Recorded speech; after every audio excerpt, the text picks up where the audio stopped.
अब रुख करते हैं मिस्र के गेहूं बाजार का, जहां घरेलू किसानों से गेहूं खरीद ने नया रिकॉर्ड तो नहीं बनाया, लेकिन पिछले साल के मुकाबले जरूर मजबूत रही। मिस्र ने 2026 की फसल से किसानों से करीब 47,20,000 टन गेहूं खरीद लिया है, जो पिछले साल के करीब 40 लाख टन खरीद से लगभग 20% ज्यादा है। यानी इस बार मिस्र की घरेलू गेहूं सप्लाई में अच्छी बढ़त देखने को मिली है और इसकी बड़ी वजह रही है बेहतर फसल और सरकार की खरीद नीति। मिस्र में इस साल गेहूं का उत्पादन 1 करोड़ 2 लाख टन रहने का अनुमान है, जो पिछले साल से करीब 7% ज्यादा है। सरकार ने फिलहाल किसानों को बेहतर खरीद भाव देने के साथ उन्नत बीजों को भी बढ़ावा दिया और नए इलाकों में गेहूं की खेती का रकबा भी बढ़ाया है। लेकिन मिस्र के लिए चुनौती अभी भी बड़ी है, क्योंकि देश हर साल करीब 1 करोड़ टन गेहूं विदेशों से खरीदता है, क्योंकि घरेलू उत्पादन उसकी कुल जरूरत पूरी करने के लिए पर्याप्त नहीं है। अब सरकार का ये ऑब्जेक्टिव है कि 2028 तक सब्सिडी वाली ब्रेड योजना के लिए आयातित गेहूं पर निर्भरता को काफी कम किया जाए, और यही बात ग्लोबल गेहूं बाजार के लिए बड़ी हो जाती है। अगर मिस्र आने वाले सालों में अपनी घरेलू फसल बढ़ाकर इंपोर्ट डिमांड घटाता है, तो रूस, यूक्रेन और दूसरे बड़े गेहूं एक्सपोर्टर्स की बिक्री पर इसका असर पड़ सकता है। लेकिन दूसरी तरफ अगर मिस्र की घरेलू फसल मौसम की वजह से कमजोर हुई, तो उसे फिर से बड़ी मात्रा में गेहूं खरीदना भी पड़ सकता है। यानी मिस्र की घरेलू गेहूं फसल अब सिर्फ उसके किसानों के लिए नहीं, बल्कि ग्लोबल मार्केट ट्रेड के लिए भी एक अहम संकेत है। अब मिस्र के बाद गेहूं बाजार के लिए ब्लैक सी से एक बड़ी और चिंता बढ़ाने वाली स्थिति दिखाई दे रही है।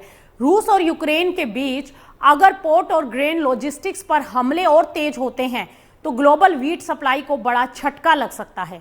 रूस और यूक्रेन मिलकर, क्योंकि दुनिया के करीब 27% गेहूं निर्यात करते हैं और इसमें बड़ी मात्रा ब्लैक सी के रास्ते दुनिया के बाजारों तक पहुंचती है। यानी अगर इस इलाके से गेहूं की सप्लाई बाधित होती है, तो इसका असर सिर्फ रूस और यूक्रेन तक सीमित नहीं रहेगा, दुनिया के बड़े इंपोर्टिंग कंट्रीज तक इसका सीधा असर पहुंच सकता है। फिलहाल स्थिति इसलिए भी गंभीर है क्योंकि दोनों देशों के हमले पोर्ट और ग्रेन इंफ्रास्ट्रक्चर को प्रभावित कर रहे हैं। यूक्रेनी हमलों में रूस के नोवोरोसियस के प्रमुख ग्रेन टर्मिनल्स प्रभावित हुए, और ये टर्मिनल क्योंकि रूस के कुल ग्रेन एक्सपोर्ट के 40% से ज्यादा हिस्से को संभालते थे। दूसरी तरफ रूस भी यूक्रेन के ब्लैक सी पोर्ट्स और कमर्शियल वेसल्स को निशाना बना रहा है। यानी ब्लैक सी में सिर्फ युद्ध नहीं बढ़ रहा, बल्कि गेहूं और अनाज की ग्लोबल सप्लाई चेन पर दबाव बढ़ रहा है। ग्लोबल व्हीट मार्केट के लिए खतरा अब ये इतना बड़ा क्यों बन गया?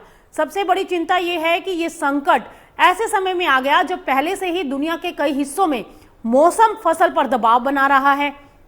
यूरोप और अमेरिका में गर्मी और मौसम की दूसरी परेशानियों ने उत्पादन को लेकर चिंता बढ़ा दी है। वहीं मिडल ईस्ट की जंग ने फ्यूल और फर्टिलाइजर कॉस्ट को भी बढ़ा दिया है। अब इसका असर ग्लोबल व्हीट प्राइसेस पर भी दिखाई दे रहा है और कीमतें पिछले साल के मुकाबले 25% से ज्यादा ऊपर चली गई हैं। अब अगर ब्लैक सी से सप्लाई भी कमजोर हुई, तो बाजार पर दोहरा दबाव बनेगा। सबसे ज्यादा चिंता किन देशों के लिए होगी? आपको बता दें, इसका सबसे बड़ा असर मिडल ईस्ट और नॉर्थ अफ्रीका यानी मीना रीजन्स के देशों पर पड़ेगा। इनमें से कई देश रूस और यूक्रेन के गेहूं पर काफी निर्भर हैं। अगर ब्लैक सी से सप्लाई अचानक कम होती है, तो दूसरे एक्सपोर्टर्स से गेहूं मंगाना आसान नहीं होगा, क्योंकि दूसरे बड़े गेहूं उत्पादक देशों में भी मौसम और उत्पादन से जुड़े रिस्क अभी बने हुए हैं। और अगर गेहूं को दूसरे रास्तों से भेजना भी पड़े, तो फ्राइट और लॉजिस्टिक कॉस्ट तेजी से बढ़ती है। खास बात यह है कि ब्लैक सी रीजन की नई फसल का पीक एक्सपोर्ट सीजन शुरू होने वाला है। यानी ठीक उसी समय जब बड़ी मात्रा में गेहूं ग्लोबल मार्केट में आना चाहिए, उसी समय ये लॉजिस्टिक का रिस्क सामने आ गया।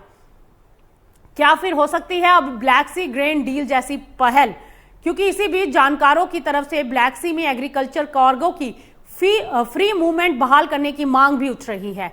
तर्क ये दिए जा रहे हैं कि कृषि उत्पादों पर हमले से सैन्य फायदा सीमित हो सकता है, लेकिन इसका असर उन देशों पर बड़ा पड़ सकता है जो गेहूं के लिए इंपोर्ट्स पर निर्भर करते हैं।